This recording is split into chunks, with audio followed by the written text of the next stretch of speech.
Now, does anybody know who this is an artist rendition of? This is actually an artist rendition of Satan.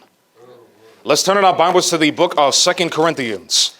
Let's turn in our Bibles to 2 Corinthians. Let's turn in our Bibles to 2 Corinthians. 2 Corinthians chapter 11. Let's notice what the Bible says in 2 Corinthians chapter 11. 2 Corinthians chapter 11. Notice what the Bible says.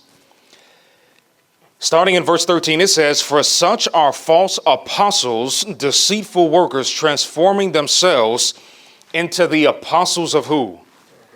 Of Christ. And no marvel, for Satan himself is transformed into an angel of..." Now, did Jesus warn that Satan is going to seek to personate Christ right before the end of time? Yes, he did. Now, let's read that in Matthew 24. Now, let's read this in Matthew chapter 24. Notice what the Bible says in Matthew chapter 24. We're going to start in verse number 5. We're going to read in verse number 5 and verse numbers 22 and 23. It says, "For many shall come in my name, saying, I am Christ, and shall deceive a very small amount of people." Shall deceive many. In verse 22, it says, "And except those days should be shortened, there should no flesh be saved. But for the elect's sake, those days shall be shortened. Then if any man shall say unto you, Lo, here is Christ, or there, believe it." It says, "Believe it not," because it's not really Christ, but it is who? It is Satan. Now, does anybody know who this woman was? Now, this was a woman by the name of Alice A. Bailey. She was a very high occult writer. So much of the music and education that is in the world today is based upon this woman's philosophy. You can essentially say that Alice A. Bailey was Satan's version of Sister White, one of the most prolific woman authors of modern times.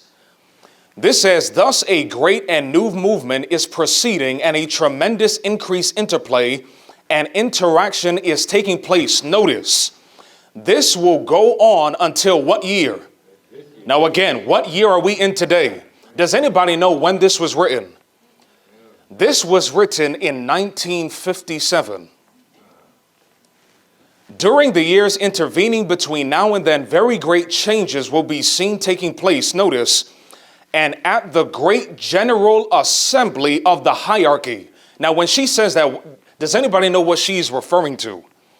This is essentially the general conference of Satan and his demons. Held as usual every century in what year? The date in all probability will be set for the first stage, notice, of the externalization of the what? So this is saying that these occult writers were prophesying that Satan and his demons would start to show themselves openly in what year? Now, brothers and sisters, now this is not a definite saying that this is going to happen exactly this year, but can we see very clearly that we are living at the end of time? Do you think that it is any time to be playing with our salvation? No, it is not. Because do you think that Satan and his followers are playing any games? They are playing no games. This says, what in the last analysis is this hierarchy? It is the great salvaging corps dedicated, liberated units of what? You see, Satan and his demons, they consider themselves as liberators. When Satan came to Adam and Eve in the Garden of Eden, Satan was proposing to them that they were liberating them from the darkness of the God of heaven. Can you imagine? Mercy. Now, in light of all of this, do you think that God has given a solution to all of this demonism that is taking place and is going to manifest itself in 2025 potentially? Now, what is this? What is that book? That's the Bible. Now.